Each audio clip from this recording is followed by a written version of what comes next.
I've always associated my birthday with that depressing time of year where a cozy autumn turns into an early winter decay, where colorful leaves die, leaving a withered brown shell behind. Still, people are expected to celebrate their birthdays. It's strange if one doesn't. I don't. My fiance recently asked me why I never celebrate my birthday, and it's a hard one to explain. When you've been through something traumatic, everything sort of brings you back to that moment, one way or the other. And while I'd love to tell her about it, I don't think I can without sounding like a maniac. I thought I'd start by just telling my story anonymously and sort of go from there. It was the year I turned 13. Since You've Been Gone was blasting on the radio every hour of the day. My friends and I were quoting How I Met Your Mother religiously. It was a good time to be a kid. Since my birthday was in the middle of the school week, my big birthday plans were postponed until the upcoming weekend. Still, I couldn't complain. Birthday cake on a Tuesday didn't sound all that bad. I got home, had a small celebration with my parents, and opened a few presents. 2 new games for my PlayStation 2. Score! I finished up my homework and browsed the net for a few hours ahead of my scheduled bedtime when there was a knock at the door. We rarely had visitors, so to have someone knocking at our door at 10 p.m. was unusual, to say the least. My parents had already opened the door by the time I was halfway down the stairs. There was a man in a fancy jacket with a clipboard standing outside, along with 2 armed guards. I sort of fell into the middle of the conversation. So we need you to sign the consent form, and we'll get started. The clipboard man said. Any questions? This can't be legal. My mom said. On what kind of authority are you? Ma'am, this is an emergency. We have been authorized to bring anyone and everyone if need be. But I promise you it'll be a less pleasant experience than what you could achieve here in the comfort of your own home. As the discussion continued, the armed men pushed into the house. They had a sort of checklist they were going through, asking questions as they poked and prodded. Someone mentioned a satellite phone, which we didn't have. I hurried back upstairs. From my window, I could see them putting wheel locks on our car. They were testing some sort of electrical equipment too, and as they did, I could see the internet connection on my computer disappear. My cell phone lost all bars, and while I didn't check, I suspected they'd done something to our landline as well. They were isolating us, putting us under some sort of lockdown. I still didn't have the slightest idea of who these people were. There were no patches, badges, ranks, or symbols. Just a bunch of serious-looking men in windbreakers with visible gun holsters. After a few minutes, one of the men entered my room.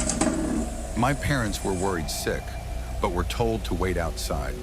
The man was about 6'4" and had the look of someone who could kill me with his bare teeth if need be. Without a word, he started to go through my things.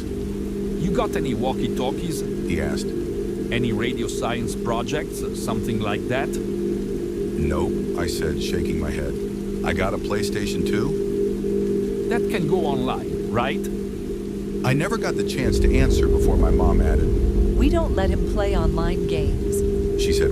It can't do that. As if to make sure, he pulled the power cable and dropped it in a sealed bag along with various knickknacks and keys that he collected. They weren't taking any chances, and I wasn't playing my new games anytime soon, it seemed. As they finished up their impromptu house inspection, we were asked to gather downstairs. The fancy man with the clipboard cleared his throat, and the room fell deathly silent. Even my dad, who was usually a very assertive man, didn't have much to add to the conversation. That's how you knew it was serious. For 72 hours, this and surrounding neighborhoods are under lockdown. The man explained. There is a localized problem related to a recent geological event, which has caused some unexpected issues. I'm sure you've noticed some minor oddities as of late. Like what? My dad added. Milk turning sour, houseplants getting a strange color tint, swarms of frogs cluttering the roads. My parents said nothing, but they nodded. Perhaps they'd seen something I hadn't. The man put down his clipboard as he explained, calmly. You have been exposed to something akin to a chemical. It reacts violently to the release of certain hormones which are associated with deep REM sleep. To ensure your safety, we are currently enforcing a temporary 72-hour ban on sleep. Excuse me? My dad took a step forward, but one of the armed men responded in kind. They both stopped before it had the chance to escalate. Exposure was approximately 9 hours ago, meaning you have about 63 hours left to go. That'll be approximately 1 p.m. on Friday. There is no way we can. This is non-negotiable. This is a matter of your security, sir. We have an emergency health service site, but I can promise you that it won't be pleasant. You will be chemically induced into sleeplessness for the full duration of exposure until the event has passed. It can cause long-lasting brain damage. We were handed a folder each, explaining our responsibilities and rights. An unmarked red folder with 3 papers, one explaining their right to force this upon us, another explaining that we'd already signed the consent papers, and a third one was a form explaining exactly when we could go to sleep. There was also an inventory form explaining the items we were to have returned at the end of the containment. They left a box of 50 glass vials, some kind of 4-hour booster shots. The man explained how underage children were not to take more than one every 7 hours, and that my mother, if pregnant, shouldn't take any at all. Luckily, my mom wasn't pregnant. I'm an only child. We were also given fiber bars with some kind of hormone supplement, unmarked and unbranded, but warm. Maybe they were made recently. The packaging was sloppy at best. The fancy man was trying his best to explain, and I could see my parents were eager to listen, but I barely understood half of it. Instead, I looked at the armed guards. They looked exhausted. Maybe they, too, weren't allowed to sleep. One of them had his mouth open and almost drooled, blinking one eye at a time. I could have sworn he nodded off for a second, which prompted him to take a walk outside. I don't know if we can do this. My mother complained. It's a lot to ask. We've only just... If at any point you can't do this, you need to call this number. It's the only number that works, the man said, pointing to the final line on the final page of the folder. If someone falls asleep and can't be awakened within a few minutes, they're in terrible danger. If that happens, try to keep them awake by any means until we can get here to pick them up. And then they'll be taken to our site in Mankato, where they'll be chemically induced to stay awake. So what exactly happens if someone doesn't make it? My mom asked. If we all just fall asleep? The man shook his head, tapping the clipboard with his pen. They will most probably die. Others might too. While they went into the kitchen to explain the details, the angry-looking guard approached me with the sealed bag, handing me back my PlayStation 2 power cable.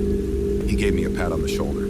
I checked with the tech team. He said, You're good to go, and happy birthday.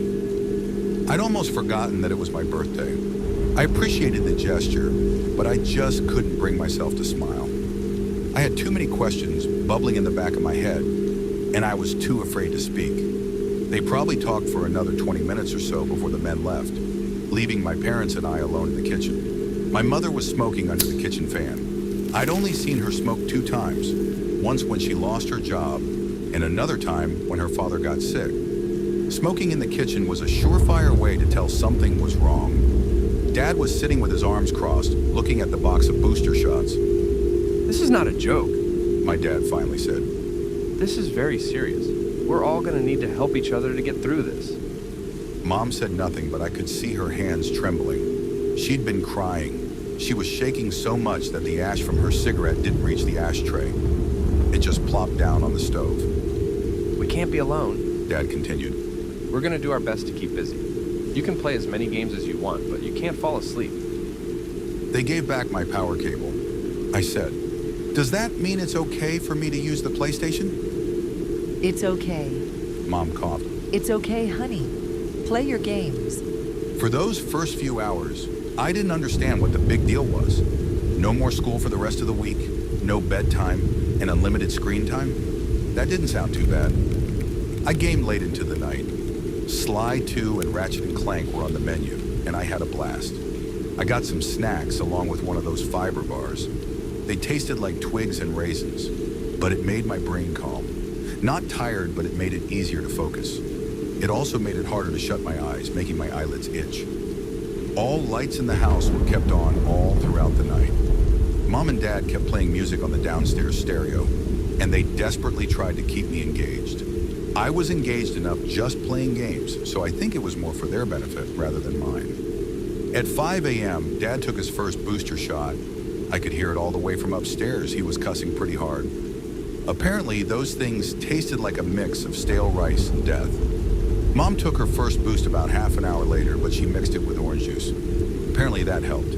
By 7 a.m., even I was feeling it. I'd never been up all night playing games like that on a school day before.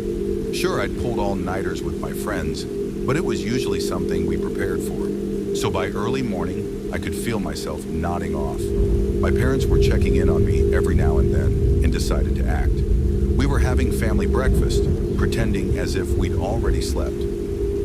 You're always cranky in the morning. Mom said. Try to imagine. This is just that. Another cranky morning. I knew for a fact that they'd slipped one of the boosters into my cereal. I saw 3 empty vials on the counter, and I knew none of them had taken a second one yet. Still, I had little choice but to try. We weren't even halfway through the containment yet. As we finished our breakfast, we could hear commotion outside. I was upstairs brushing my teeth, watching through the hallway window.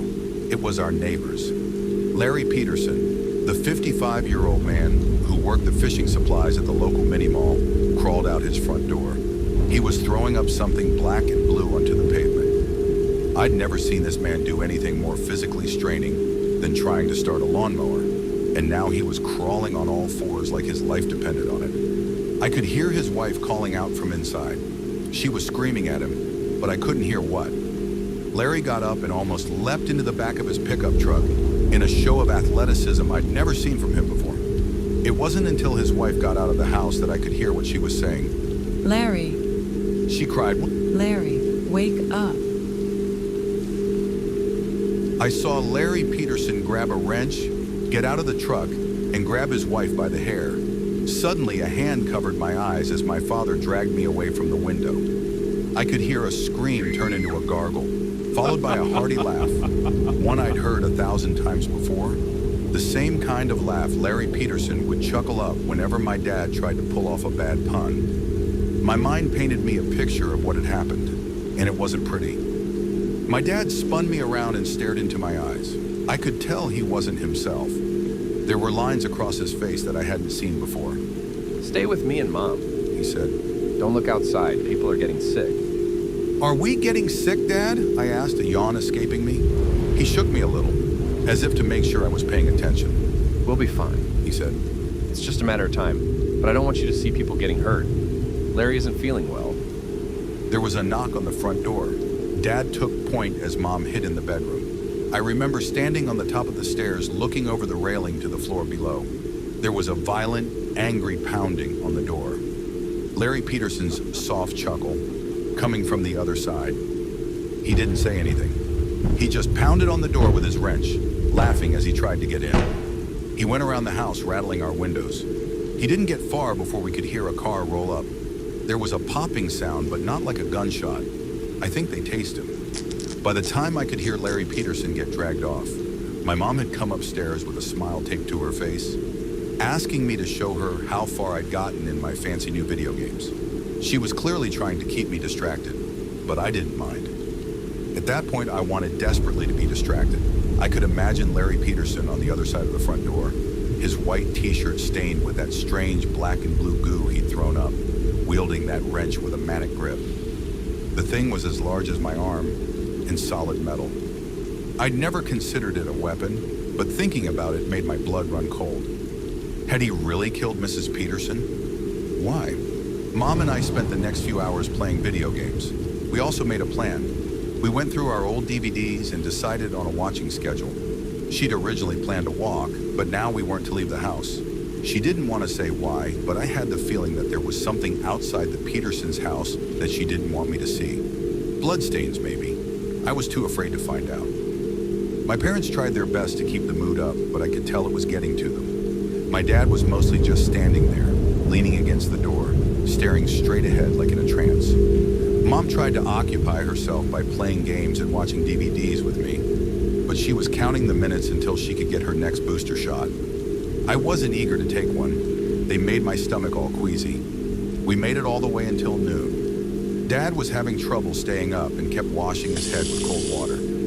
He tried to keep busy doing housework that he'd kept for a rainy day, but there were constant distractions. We could hear sirens in the distance, and at one point there was someone spraying our front door and windows with a high-pressure water hose, possibly to wash away the last traces of Larry Peterson. There were dog patrols going up and down the street, along with the occasional phone call. The one number that still worked where someone called to make sure we were all awake and accounted for. By dinner time, Mom was having stomach troubles. Her shaking had gotten worse, and she was having trouble with sudden change of smells. Dad kept rubbing his eyes and checking his watch, getting up every 10 minutes or so just to move around. We had decided that we were going to play board games after dinner, but Mom was having trouble keeping herself from throwing up. We ended up just reheating a lasagna from a few days back.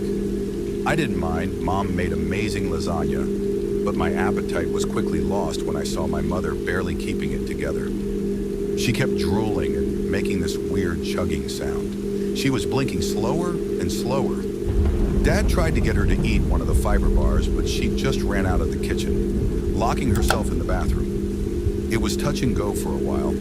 I could feel my heart racing as Dad tried to convince her to unlock the door, but she just couldn't do it. After a while, she stopped responding. Dad had to break the handle with a hammer, but it was too late. She was already sleeping. I could hear it through the door. As the door burst open, Mom had only been asleep for a couple of seconds, a minute at most, but she was sitting on the toilet, her head leaning back, and something was coming out of her mouth. Black and blue fingertips poking out over the edge of her lips.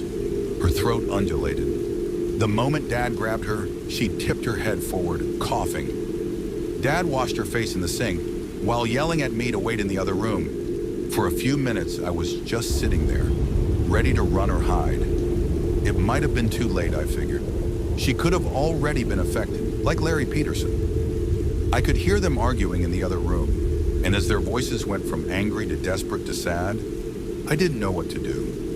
When they finally returned, they sat me down to explain that we were going to be fine, that we were almost halfway through and that we were in the home stretch.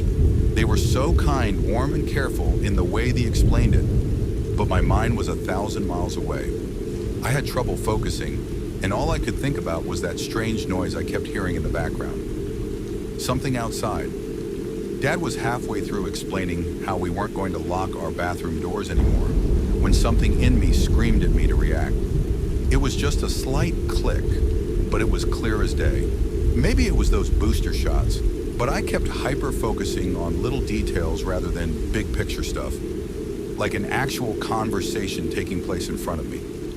I closed my eyes, and no less than a second later, a loud bang. Someone was shooting at us. It was only a couple of shots when we dropped to the ground. One shot got lodged in the front door, while the other cracked the kitchen window. There were loud voices outside, laughing hysterically. They were talking but barely making any sense. One of them sounded like she was trying to talk with food in her mouth. Mom and Dad kept quiet as two more shots popped off, one of them hitting the kitchen light. With an electric spark, it gave out, blacking out most of the kitchen. I could hear someone running and laughing as they continued down the street. In the distance, there was more gunfire. Maybe someone responding in kind. We can't stay here. Mom whispered. We gotta call them. You want to go to where they put Larry? Dad answered. To be in a whole hospital full of these people? They're shooting at us. We can't just... Mom quieted down and looked at me. She and Dad excused themselves to talk in private while I was asked to move upstairs. I was to stay away from windows, and I couldn't sit or lie down. They'd be up to check on me in a bit, but of course I was too curious. While still hearing them argue downstairs, I checked an upstairs window. I could see pretty far down the street, and in the distance I could make out a car stalling on the side of the road. The headlights were still on, but it was surrounded by at least 6 people. 2 of them were dressed like the armed guards we'd seen earlier. It took me a while to realize there was an old man sitting in that car. I'd seen him around a couple of times, but I didn't know his name. The surrounding people were trying to crack the car windows with various weapons, tire irons, bricks, hammers, lead pipes, whatever they could get their hands on. It didn't take them long to break through. They reached in to pull the man out. It was too far off for me to hear his screams, but I could vaguely see what they were doing. They held him down and covered his face with their hands. His eyes, his mouth, his ears, leaving only his nose to breathe through. Then they just sat there. It took me a moment to realize what they were doing. They were forcing him to sleep. After a few minutes, they let go of him. The old man slowly stood up, leaned against his car, and started to dry heave. After a while, the same blue and black goo that I'd seen from Larry Peterson started pouring out of his mouth, stopping only as he coughed up some kind of clot that could barely fit in his mouth. A clot that moved. As he straightened his back, he looked at the strange group, and they walked down the street together. Some jogged, some sprinted. One of them crawled, but it looked like he held on to something with his teeth. Either that or something was coming out of his mouth. Something long. As they hurried down the street, I could hear more gunfire. In the distance, coming from another way, I could see another group of people. At least a dozen, but heading in another direction. Roaming gangs of sleep-deprived, sick people. God knows how this thing affected them long term. When my parents were done discussing, they sat me down to explain that we were going to stay indoors and keep away from the windows, just in case. We were locking all doors and windows, closing all curtains, and not playing anything louder than necessary. We were to draw as little attention as possible. Of course I agreed.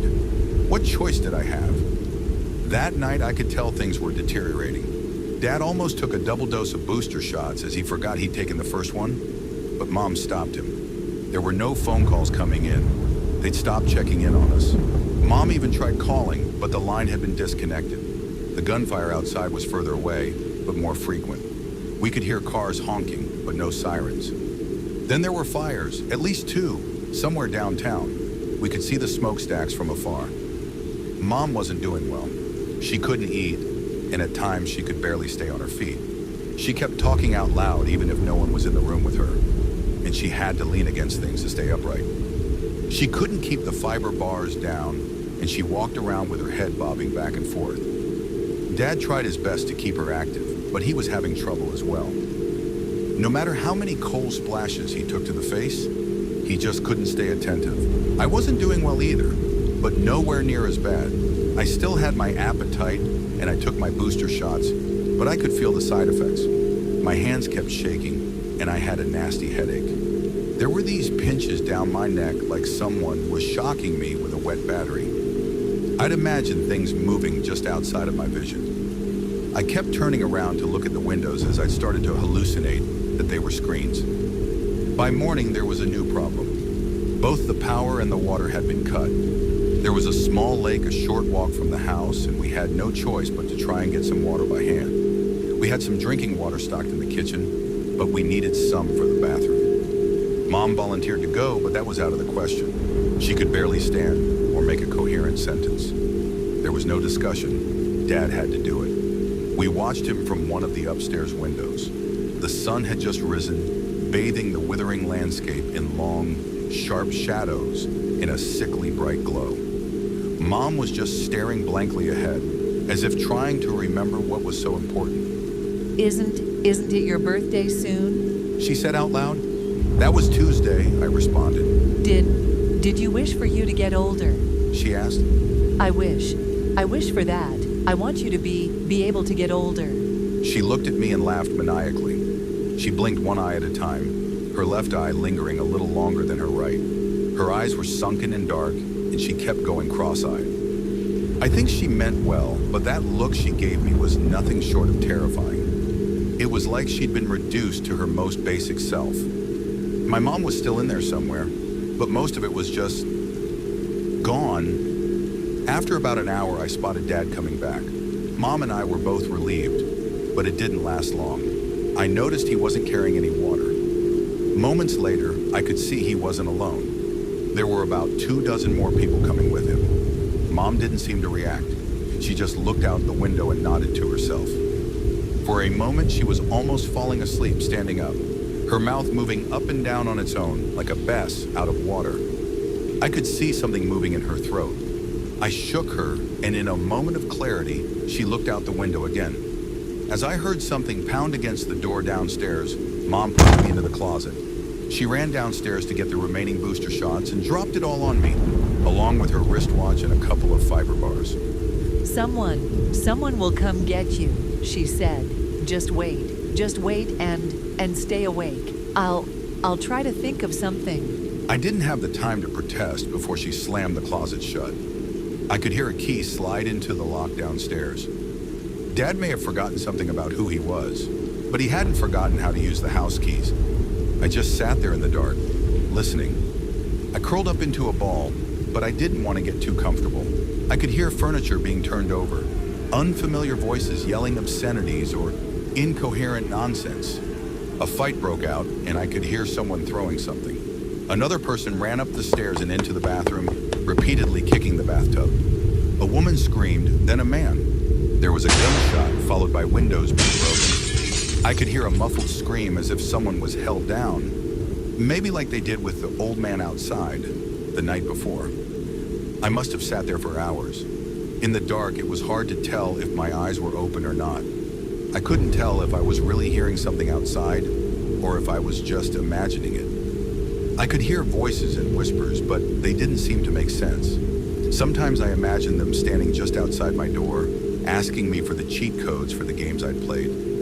All I had to keep my waning sanity company was my mom's wristwatch, and I could barely make it out. Time passed so strangely. I could be wrapped in a thought for what felt like hours, but only minutes passed. Then I'd catch myself staring straight ahead, and 2 hours could disappear. I kept repeating the next scheduled hour for the booster shot like a mantra. But things were getting stranger. The clock would go backwards. I'd imagine someone sitting across from me, a pair of white eyes staring back at me from the dark. There were little voices telling me to go to sleep, and I found myself nodding off. I could feel something moving in me, like a hand trying to fit into a glove. I finally gave up and got out of the closet. I could barely stand as I dragged the booster shots and fiber bars along in a plastic bag. I didn't care if there was anyone downstairs. I needed to see something. I needed light or some kind of stimuli. The whole house was trashed, every piece of furniture broken, every light smashed. There was blood spatter on the walls, and the front door was hanging on a single hinge. Every window was smashed, and our picture frames had been thrown across the room like ninja stars. But the strangest thing was an acrid smell coming from the kitchen. At first, I didn't understand what it was. It looked like a person, but there was the wrong number of limbs. After a few seconds of adjustment and trying to force myself to clarity, I realized it was a dead body. A young man with a knife sticking out of his chest, splayed out on the kitchen floor. His jaw was extended and broken on one side. There was a black and blue arm reaching out of his throat, reaching upwards to grab his own head. Something in me stirred. Something in me didn't like what I was looking at, and I wasn't sure if it was me or something else.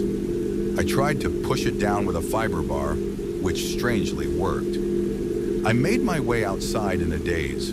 I didn't know what to do. Part of me wanted to find my parents. Another part of me wanted to get out of town. I wanted to look for a bike, or just start walking or catch a bus. Of course, there were no buses to catch, but my sleep-deprived mind couldn't separate fact from fiction anymore. That entire night was one long, living nightmare. I kept imagining things coming out from the dark. I could hear voices telling me to turn around, to stop, to run, all at once and none at all. I could barely keep my balance, and stopping even for a moment would send me straight to sleep. I had to keep going. I even took an extra booster shot, which just gave me this sharp joint pain and made me sweat. I could tell I'd done something stupid. I took a shortcut through the park. I could see faces coming out of the trees. I saw a man lying face down on the gravel path, being pulled forward by an arm coming out of his mouth. I saw a man out by the lake, repeatedly slapping his arms against the cold water surface, like a manic child trying to get as high a splash as possible. Some of it was real, some of it wasn't. I couldn't tell which was which, not anymore. When I finally reached downtown, I saw at least 24 people gathered outside a burning building. All of them with black and blue arms reaching out of their mouths, stretching toward the flames, as if slowly wafting air towards them. Like human kelp moving against an invisible current, they leaned back and forth in unison, praising whatever chaos they caused without a word or sound. And yet I could hear them, welcoming me, beckoning me, all voices unique, carried to me by an unfelt wind. Come closer. It begged. You belong here. I turned away and the voices grew louder, desperate, screeching, demanding my attention, my devotion. Some of them coming from outside, some of them coming from the rumble of my stomach. It's already here. It laughed. It'll never go away. It'll never sleep. It'll never stop.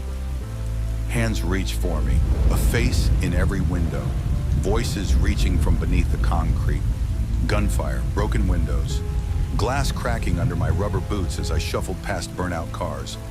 It was dark, then bright, then dark again. And at some point I succumbed. I felt concrete against my cheek, but I couldn't bring myself to get up. My legs wouldn't move, my eyes wouldn't open. Yes. The voices laughed. Come to us. Come burn with us. And then, darkness. I don't know how long I was out. Hours, maybe half a day. I woke up to see a man running towards me, asking me if I was okay. A car had pulled over, bathing me in a warm light. By the side of the road, a colony of frogs looked at me. In the distance, my eyes landed on a discolored sunflower. It had turned blue. Strange how you don't notice the most obvious changes until they stare at you in the face. Turns out, exposure had happened at least 6 hours earlier than the man with the clipboard had predicted, and I'd been awake long enough for most of the effect to pass through my system. I was found unconscious by the side of the highway, about 9 miles from my house. While I did have an uncomfortable, dreamless sleep, the effects it had on me were nowhere near as bad as what had happened to most of the neighborhood. I'm sure you've heard of it. Riots, they called it. Just another mess up in a low-income area. I don't even think it reached national news. Some of the people who succumbed to it early got permanent brain damage. Larry Peterson was never the same, but it was hard to tell if it was because of the emotional trauma or the sleep thing. Either way, he had to have a nurse come look after him a few times a week for the rest of his life. Mom and Dad weren't completely unharmed either. Mom developed some kind of narcolepsy after that night, spontaneously nodding off at the most inopportune times. Dad lost his sense of taste and smell. To this day, they're having a hard time explaining what exactly they experienced. To them, it was just like going to sleep and having the most horrible nightmare, only to wake up in a hospital bed. Sometimes I wonder if I did fall asleep. Some of the things I saw were so strange that there was no way to tell if they were real or not. I vividly remember that scene of hands waving back and forth outside that burning building downtown. It had to be real. That building really did burn. As you might imagine, I have a hard time looking back at this. Thinking too much about it gives me this icy feeling in the pit of my stomach. Like a small part of me believes that this is all just a big nightmare, that I'm still just a clock's tick away from waking up in that closet with someone standing just outside waiting for me. Or maybe it's something inside of me, still waiting to grab the reins. Maybe it's just a night away.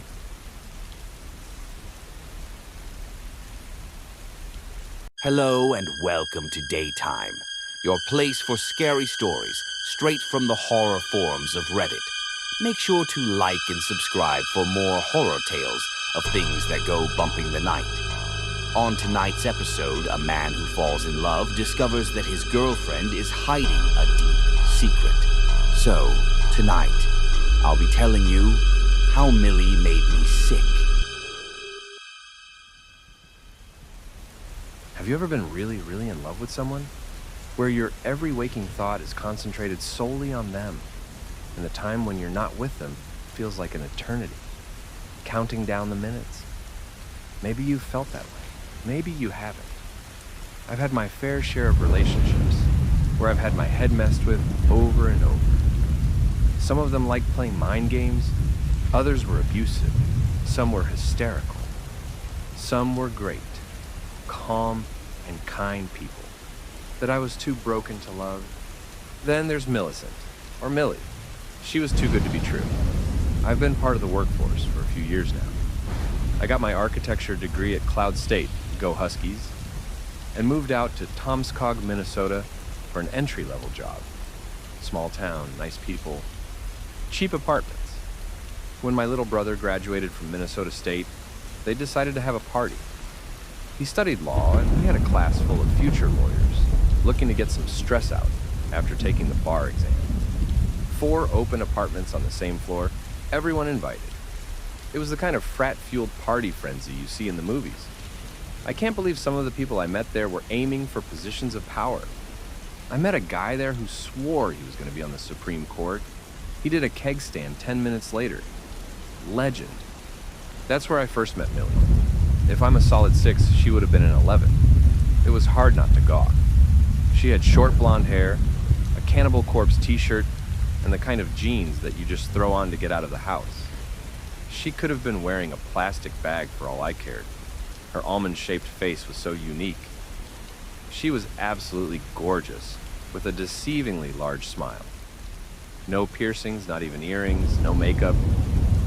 She made her way through the room, seemingly knowing everyone. A beer just magically appeared in her hand, and before I knew it, an hour had passed.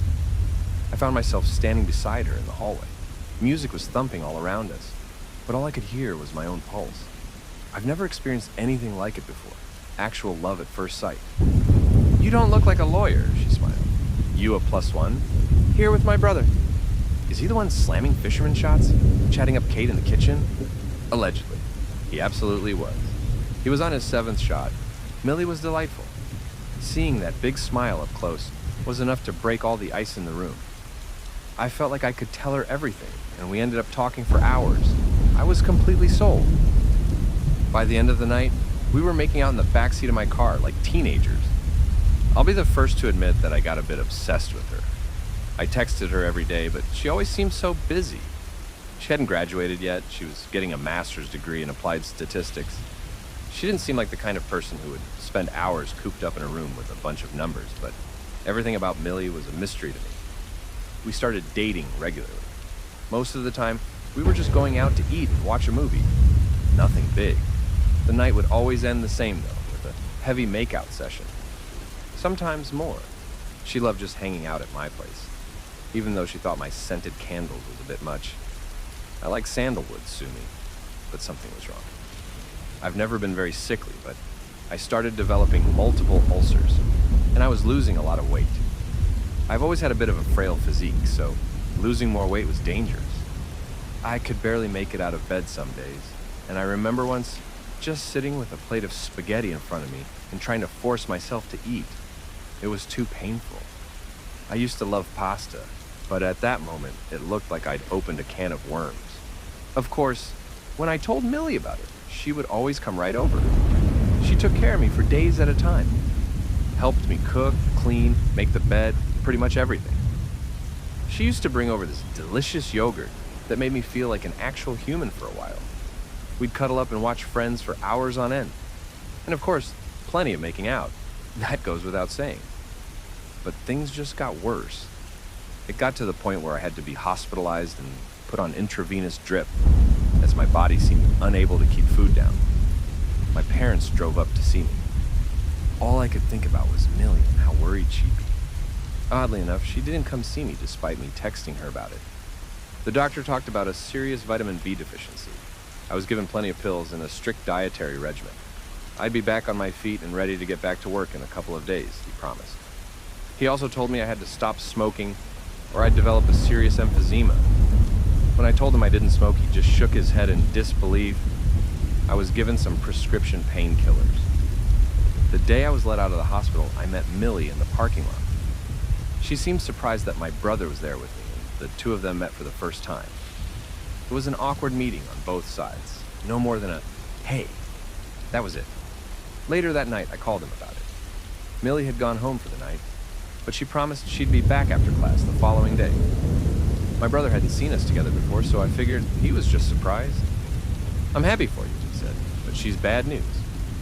"You're just jealous," I laughed. "No, I mean, she has a reputation." "Come on. I'm telling you, she's weird. She only dates sick guys." Apparently she had dated 3 guys who were all very sick. 2 of them had to move out of state for special treatment. The 3rd moved back in with his parents for long-term care. The next time Millie came back to my place, we ended up making out in the bedroom. I couldn't shake the idea that she was dating me for a reason. I noticed I was having a hard time opening my eyes or pushing her away. I was so occupied with those loving little kisses. Finally, I forced myself away to get a good look at her. I kind of wish I hadn't. We stopped kissing suddenly, and I opened my eyes. There was something wrong with her. Her eyes seemed larger, and her pupils were so dilated that her eyes looked black. There was an odd shape to them, similar to that of a frog. It was as if she was looking straight through me. Her mouth was round, leech-like, framed by her stretched, pillowy lips. Her teeth were longer and serrated. Her neck seemed elongated to the length of my forearm. We weren't actually tenderly kissing. She was holding me down. She had wrapped her legs around me like a tick and dug her spiky fingers into my back. A thin stretch of black smoke rose from her nose. It dawned on me. We had never just kissed or made out. She'd done this to me 100 times. She would lull me into this hypnotic state and then just suck the life out of me like a leech. She would blow white smoke into my lungs and then inhale black smoke back into herself. We would lie there, her breathing through my body for hours. I wouldn't remember anything but a pleasant night with a pretty girl, as my body was flooded with hormones and adrenaline, drained of whatever she needed from me. The painkillers must have made it easier for me to wake up. I had woken up like this before briefly, and every time she would just clamp down and make me forget again. Millie was inches away from my face. She held me down, but I managed to free my arm. I pushed my hand against her face. She shrieked. Not a scream, but a weird shriek. She was inhaling air through what sounded like 3 different windpipes, making a flute-like reverse yell. I was coughing up black smoke, and she tried to suckle up every puff. I managed to roll over, but she clung to me like a backpack. I felt that round mouth trying to attach to me, but I was moving too much. She was surprisingly light, but far stronger than me. I could feel her arms and legs around me clinging. She had 4 other limbs, long bone-like appendages, shiny from some kind of grease.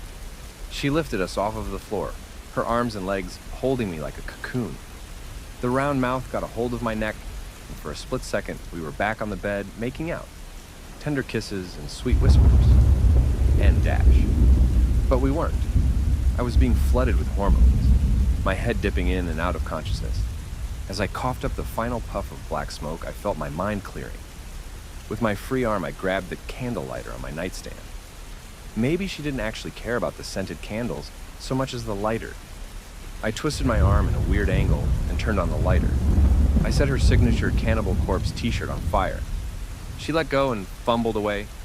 She tore off her shirt, and I could finally see her for what she really looked like. This wasn't the girl I'd seen at the party. Her face was longer and smoother. Her midriff was thin, stretchy, and ribbed like an earthworm.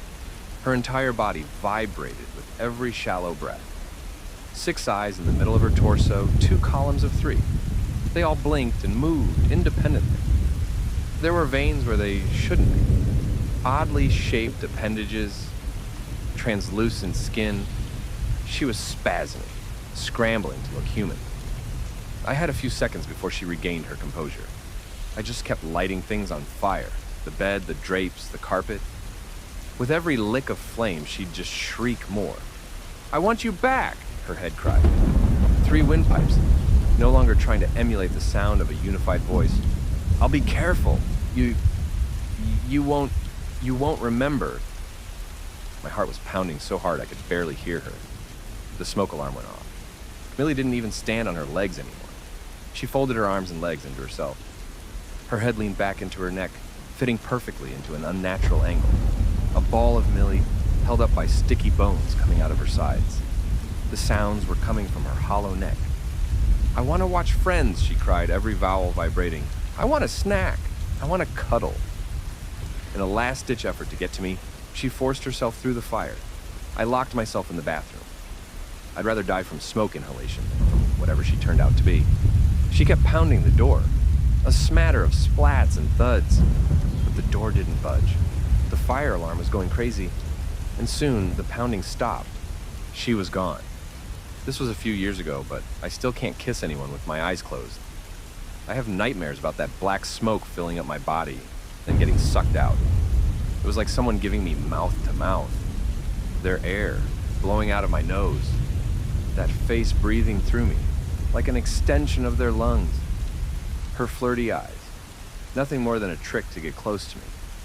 Pretty little lips wrapped around a monster's mouth, too large for a human cranium.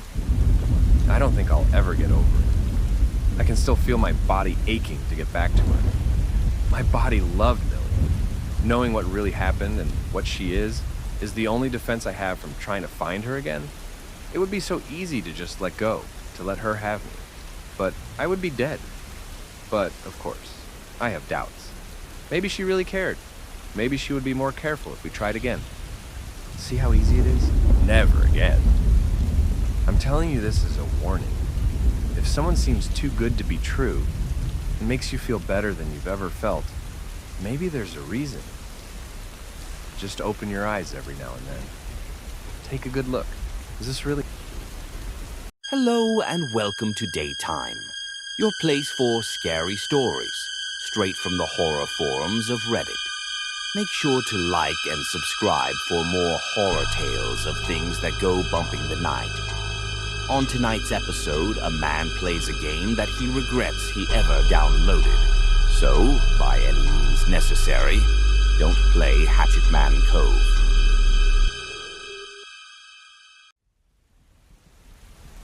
At first, I wrote this entire post as a way to get people to uninstall and remove the game Hatchet Man Cove from their Steam accounts, but I soon realized pretty much no one has ever played it. But if you by any chance happen to own a copy, please, I urge you, remove it. Uninstall and forget it. Don't look back. Don't touch it ever again. I'll tell you why. A friend of mine bought a 3-pack of Hatchet Man Cove back in 2009.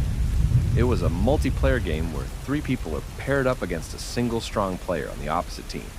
Kind of like an early Dead by Daylight game. This game might very well be a spiritual predecessor. The similarities between those games are pretty eerie. I'm sure at least one person on the Dead by Daylight team has a Steam copy of Hatchet Man Cove, and that kind of worries me. See, Hatchet Man Cove was this game where you played in cycles, kind of like a red light, green light game. 3 people play as survivors from a ship that crashed into the cove, and a 4th player gets to play as the killer. The killer wasn't necessarily some slasher with an axe. It could be a vengeful angel, a grim reaper, or several other kinds of killer. At least that was the original plan. So the game would alter between having bright lights all over the map going on and off. While they were on, the killer would notice any kind of movement with a pane. When the lights were off, survivors could move any way they want as long as they didn't draw too much attention. They could set up traps to delay the killer or sabotage the lights to get more time. The killer, on the other hand, was to grab the survivors and drown them in a well at the center of the map. Once a survivor was grabbed, the other survivors are given a choice to either try and intercept the killer using traps, or use the time to gain an advantage. The problem was that Hatchet Man Cove didn't sell very well. The developers had some legal trouble with their publisher, who were pissed about the developers backing out of an exclusive deal with OnLive. Check it, it's on Wikipedia. There was no promotion on Steam or anywhere else, as the publishers didn't want it released on another platform. They didn't want it released at all for another 6 months until the game had the proper infrastructure. The devs screwed up and published it on Steam anyway, and the whole thing was a mess. Still, during the months that it was active, there was a fairly regular player base. My friends and I played it pretty much every day for about a month. I mained Sturgis as a survivor, the Norwegian fisherman who could lure the killer using his fishing rod.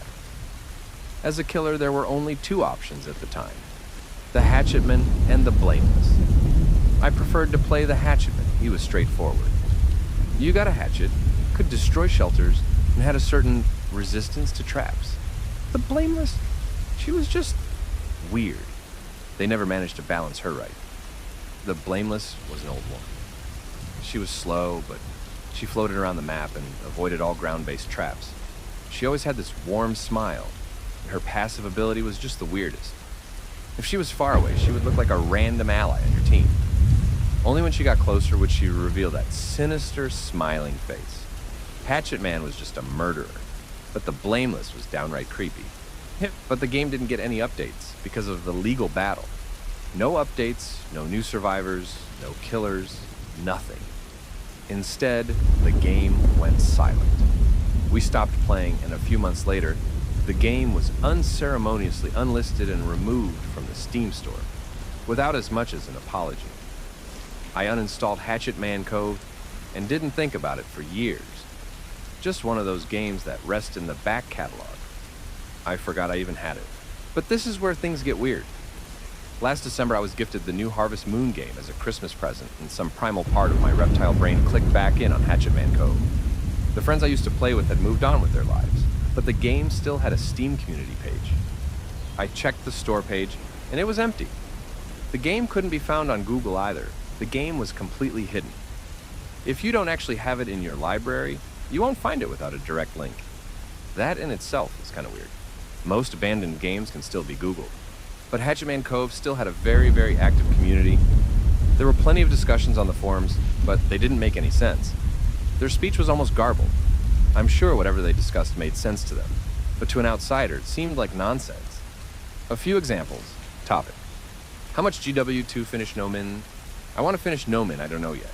Just don't GW then. Get your shit together. You'll never go Min if you don't GW, just commit. The discussion forum is just a mess. The example above was the most legible thing I could find, and I still have no idea what it says. So I started checking out the community content like videos and screenshots. The way the community played the game was completely different from when I played. Pretty much no one played Hatchetman anymore. The killer seemed limited to the Blameless. Not a single screenshot of the Hatchetman, just the Blameless. But the weirdest thing was how players interacted with the killer. Instead of hiding, they come running up to her. They run up to her with their microphones on, screaming at her. Screaming, begging, pleading for her to kill them. Not with funny voices or anything, no. There were people crying in chat. Videos marked with GW, and various dates littered the community page, each with people crying and screaming and begging to die. The volume maxed out immediately, and most of the time, all voices were nothing but a crackling mess that could easily blow out your speakers. I couldn't stop watching. I'd never seen anything like it, not even back in the days when I was still playing. That wasn't the way you played the game. No one was hiding or looking for objectives. I'd see players using my old main Sturgis and just rush the Blameless as soon as the match started. Seeing the 3D model of the old bearded man running up to the Blameless, pleading to die, that was uncomfortable. I made the mistake of posting my own question on the discussion forum. I was just too curious. You have to remember, at this point, this was still just a weird blip in my Steam library. I made my own topic and just asked, what the hell happened to the game? I got no responses in a week. Nothing. After that, things have gotten weird. Real weird. It started with CSGO. One night, a teammate came on and just started screaming. No big deal at first, just another troll, but he was screaming at me, specifically. Screaming at me, begging me to shoot him. There was crime. He was desperate, asking me to please team kill him. He offered to send me money, trade rare skins, whatever I wanted. He got kicked before I even knew what to say. 2 games later, the same guy joins my team with a different username and clan tag. He keeps screaming, crying, and begging. My teammates laughed, but I was getting uncomfortable. I stopped playing. Hearing a grown man barely being able to breathe between sobs is just too much. That wasn't a prank, that was desperation. But it didn't stop there. From that point on, in several games, people started joining and begging me to kill them. It could be by text, in Steam, chat, by voice, whatever they could. Once in Fall Guys, there were 2 people with the usernames Kill Me and Kill Me Too. How? You can't even pick your own username in Fall Guys. They just stood there, waiting for me to push them over the edge. These colorful little blob people just made my stomach crawl, because I knew that whoever controlled them were sitting there, screaming in a complete panic behind the screen. It just kept going. In Red Dead Redemption 2. I used to have the setting to hear and be heard by everyone enabled, but I had to stop. Naked users came running at me while I was camping out at Strawberry, and I turned off all audio as soon as I saw them. I was shaking as I realized the mute setting didn't work, and I force closed my game. I swear for a few seconds after the executable had closed, I could still hear them. I threw my headphones across the room and walked away from the computer, just holding my head and quivering. I didn't know what to do. I could barely be at my computer. I went back to the Hatchet Man Cove Steam forums and just started reporting people. I also reported all videos to YouTube, and I just flagged everything. I know I abused the report system, but things were getting out of hand. I was being harassed. So they took it down. Not just the forums or the videos, but everything. The entire Steam page. Gone, including the community page. I could still see the name Hatchetman Cove in my library at that point, but nothing showed up when I clicked it. YouTube and Steam probably didn't care much and didn't bother to do a review my reports. It was easier to just pull the plug. And for a while that did the trick. I actually got back on CSGO. Then it got worse than ever. Random people started joining our Discord server, just screaming into our ears. No matter how many times we banned them or muted them, they just kept coming back. My friends noticed that as long as I was offline, their voices stayed away. So my server figured I was playing a prank or something. At first they thought it was kind of funny, but the more it happened, the more they were getting frustrated. Some were getting scared and sent me private messages asking me to please, as friends, stop. Today I'm permabanned. I can't even log back onto Discord without getting messages from random accounts begging me to come online and kill them. It has gotten to the point where I've uninstalled pretty much everything. I don't even have Skype. I don't play games anymore, and I don't think I'll be browsing Reddit much longer either, since I've started getting messages here too. Not just here, but on my phone as well. Texts in the middle of the night, random calls from unknown numbers. Last week I found traces of handprints on my kitchen window. Not just one or two, but dozens. A neighbor told me there'd been someone shouting outside my door when I was out buying groceries the other day. I'm considering calling the police, but I don't know what to say. I don't even know if I'm in danger. I can't get the bland face of the blameless out of my head. I dream of her asking me without moving her crinkled old mouth if I want it all to stop, and I say yes. I go to her, dressed as old Sturgis, standing alongside the others with my fishing rod. First, I ask her to end it all, but the others speak louder and she can't hear me. Then I ask again, trying to speak over the others. Soon, I find myself screaming. We all scream, louder and louder, begging, pleading, crying for her attention. We all want it to stop, and she refuses to oblige. Instead, she just smiles, holding some sort of beautiful secret behind her pixelated dead eyes. I don't know what it is, but I want it. I'm starting to understand, but at the same time, I'm disgusted. Please, stay away from Hatchet Man Cove. Hello and welcome to Daytime, your place for scary stories, straight from the horror forums of Reddit. Make sure to like and subscribe for more horror tales of things that go bumping the night. On tonight's episode, a man getting home late from work discovers a blank picture frame in his apartment. So, even though life is picture perfect, I still don't know how I got all the empty frames. I was having a good day at work. Not too much to do, just enough to make the time pass and keep me busy. I gave a work friend a ride home and had a long talk. Turns out we're both the youngest siblings in our families, which gave us a surprising amount of common ground. I got myself a chicken salad and drove home. I walked up the stairs to my apartment, and I opened the front door, and right there on the wall with all the smiling pictures of my friends and family was a blank picture frame. Empty. What the hell? While it didn't ruin my night, it made me start asking questions. I wouldn't just hang up a blank picture, and I wouldn't put it in the middle of the hallway.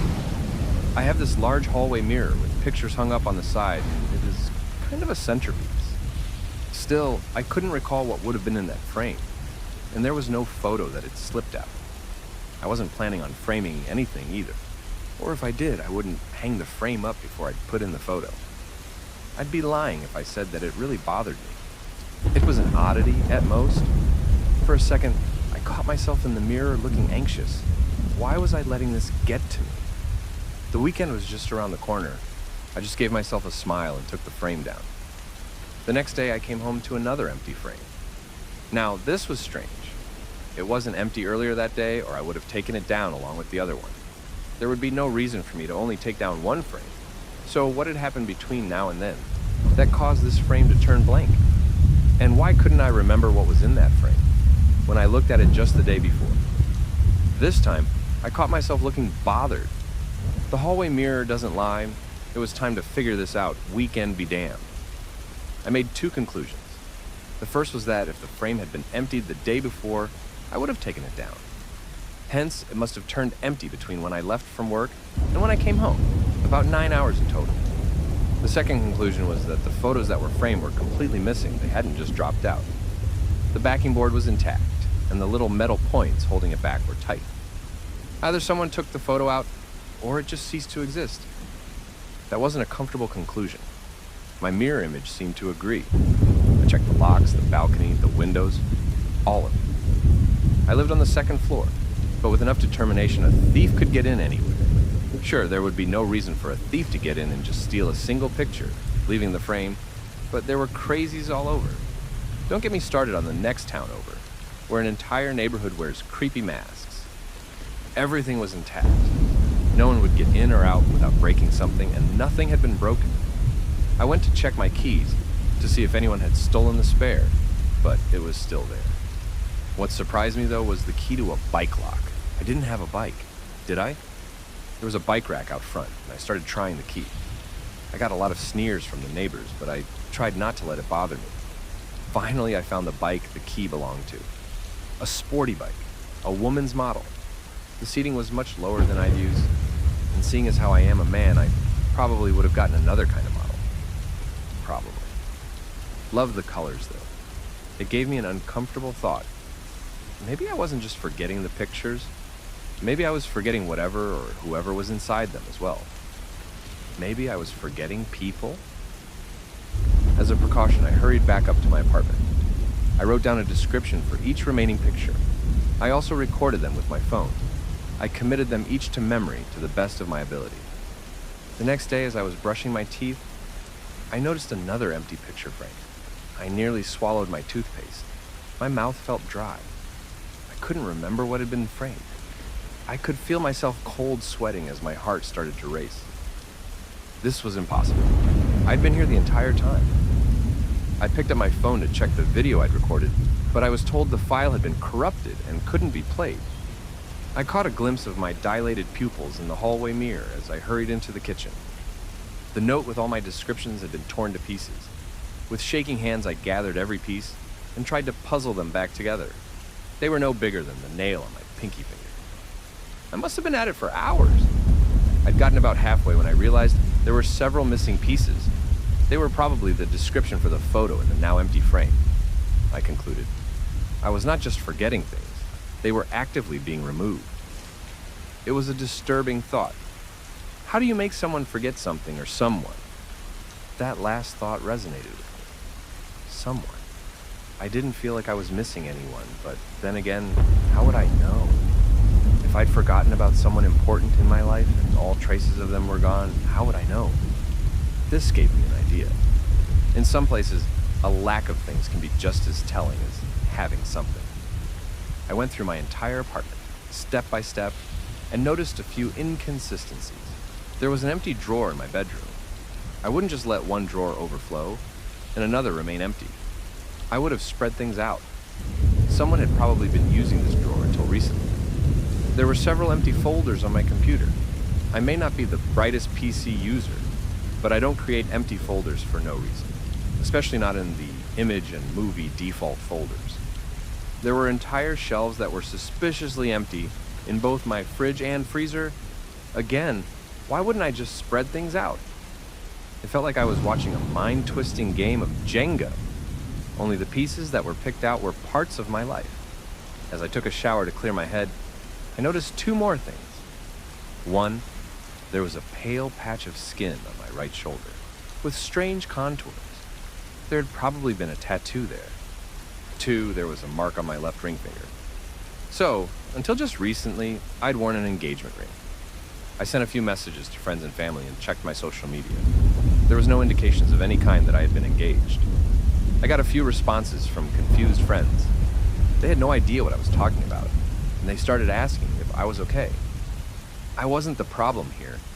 The problem was that something was eating up my life, step by step, and I had no way to fight it. I stumbled back into the kitchen, poured myself a whiskey, and started making a list.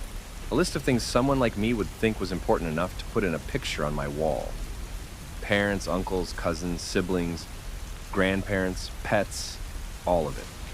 Then, I tried to match what I could remember to those categories. I remembered almost everything. There were a few blank spots. For example, I had no brothers or sisters, and I'd been single for a very long time. That didn't make any sense, though.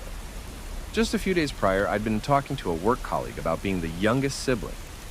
Not just younger, like you are if you have a single older sibling, but youngest. That's what you are if you have more siblings than one. Plural. I couldn't remember having any brothers or sisters. I laid it all out.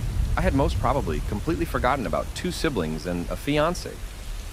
I'll be the first to admit I didn't handle it very well. I called my mother after my 4th drink of whiskey, and I wasn't making much sense. She was worried. Of course, I had no brothers or sisters. Never had, and sadly, never would. "Check the photo albums," I screamed. "Check every album you've got, and you'll see. You'll see the empty pages."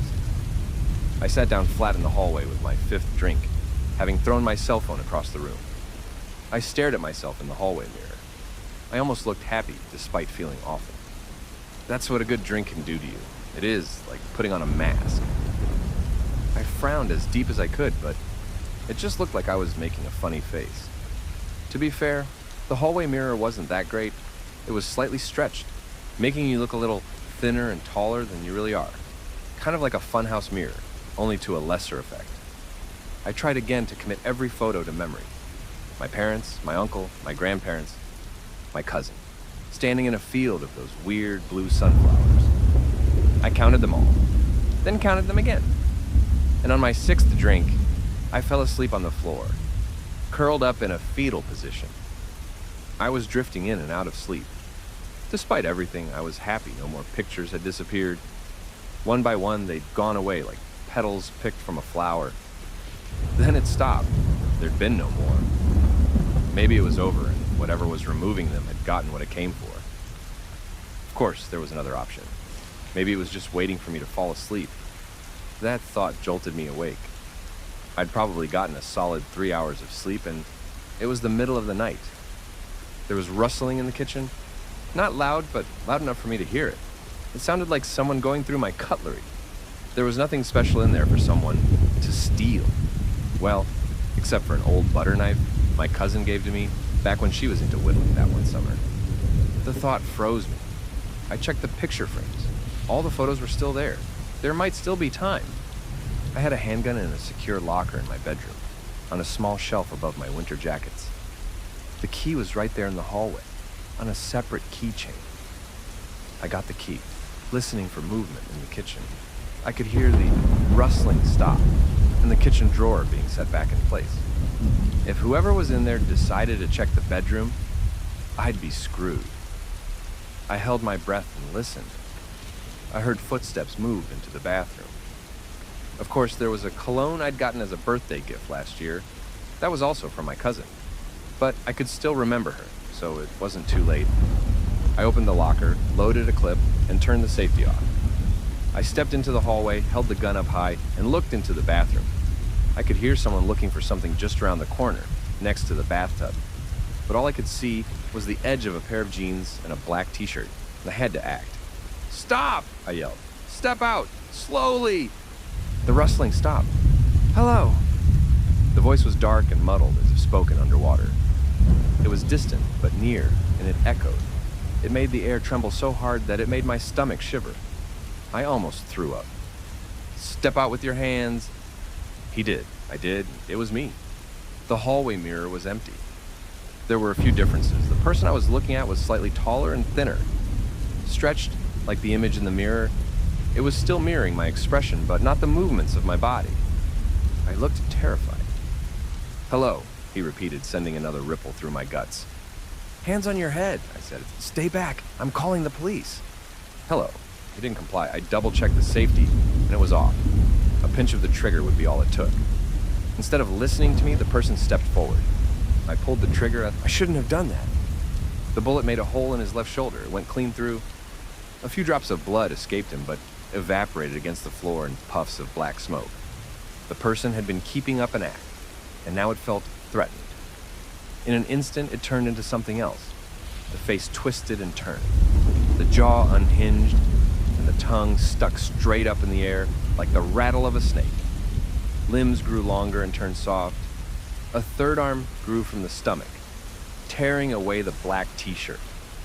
Hands grew longer, fingers ending in bird-like talons. There was no way I would stand my ground against this walking nightmare. My instincts were battling each other. One side asking me to shut down and stay dead, the other telling me to run. There was no fighting to be done, only ways to flee. I took off running. It was nothing but luck that I remembered my trigger discipline. I started running down the flight of stairs. A neighbor was yelling, calling the police. Someone opened a door. I can't remember what happened to them or who they were. A scream I can't remember, silenced. Something the size of a football, being torn free from a torso. I got out into the cool night air. I was barefoot. For a second, I almost convinced myself it wasn't really happening. Standing out there in the real world, it just couldn't be happening. This doesn't happen in the real world.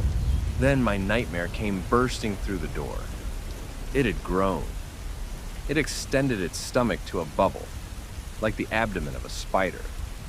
It had 3 arms and 4 legs, and there were more things growing. The head could barely be recognized. It had folded itself backwards, using an elongated tongue like an antenna sniffing the air. For all the things I've been forced to forget, this thing I can't help but remember. I couldn't forget it if I tried. Closing my eyes to this day, I can describe everything down to the texture of its skin. I kept running. The pitter-patter of skin flung against asphalt came closer. It was right behind me. I knew that if it caught me, I'd never have existed in the first place. Not even my mother would remember me. Everything I was, everything I'd done, gone in an instant. Hello? The rumble in my stomach came back, and I lost my balance. I fell forward, badly scraping my shoulder. No, was the only word I could muster. No! No! I was breathing too fast, and my head was barely getting any oxygen. I was panicking. I flipped around, laid on my back, and held up my handgun. It was almost on me. Teeth, naked skin, talons, and limbs. It was warm. I didn't want to disappear, not like this. That's when I noticed something in the distance. There was something sparkling just outside my balcony. There was a thin ripple in the air, like an umbilical cord. It was like looking at a black hole. There was nothing there to see but the lack of space. This ripple stretched from the nape of the creature up to a rectangular sparkle, hanging free in the air. The hallway mirror. It was stuck to it. Despite teeth, skin, and claw moving in to rip me apart, I aimed for the hallway mirror. It looked so odd, floating in midair, so far above ground. An anchor. Maybe it was adrenaline, or maybe I was lucky. But the shot connected. Shards spilled out of the frame, and the creature turned around. Parts of it were falling off, evaporating into black smoke. It hurried back towards the mirror. I followed it. It fell to its knees, arms flailing. It was trying to gather the shards, to desperately puzzle it all together. Hello, it said again. This time the sound was high-pitched, almost shrieking. The creature had shrunk significantly, and as I got closer, I unloaded the entire clip into the rest of the mirror. Shards shattered against the sidewalk, and the creature was oozing with black smoke. A single eyeball tumbled out of its skull and fell into the largest of the shards. Moments later, the entire creature evaporated. I kept that shard. I can sometimes see something moving in it, but it is too small to harm anyone. If you listen closely to it, you can hear a tiny hello. The police came, but none of my neighbors could remember why someone would have called. They hadn't seen or heard anything. It was odd, though. One of the apartments had been left wide open. It was still furnished, but no one can remember anyone ever living there. I'm guessing we forgot about the tenant, but that the creature didn't get the time to clean up the belongings. Looking back at this, I'm certain I had a brother. I think he lived in the outskirts of the city, and that he disappeared as he was out camping with his friends. I also think I had a sister. I'm certain she was the one who gave me the mirror to begin with. She was smart, studied in Europe for several years. She was blinded in an accident a few years ago. I haven't figured out when or how she disappeared. My fiance was the last to disappear. Despite my best efforts, I haven't been able to figure out anything about her. She is a complete mystery to me. Trying to mourn her knots my stomach. I'm trying to imagine what we would have done together, what places we'd seen, or how long we'd been together, but I just can't. If I only had something to remember her by, something real, I could have made peace with it. There's just no closure. It feels odd to mourn something I can't know I had, but I do. It hurts. I sometimes wake up crying, holding a pillow. My body remembers something I don't. The shower feels empty in the morning. I feel miserable shopping alone, all these little ordinary things that I should be used to feel slightly awe. I guess there are things you just can't forget. I'm posting here to make sure this doesn't happen to anyone else. If you have blank picture frames, take it seriously. Check your mirrors, make lists, try to remember. Hell, smash every mirror you have. And if anyone has any idea what the hell I should do with this shard, feel free to share. I don't mind having it, but there must be someone who can use it for something. I can't just call a scientist about it. Good luck out there.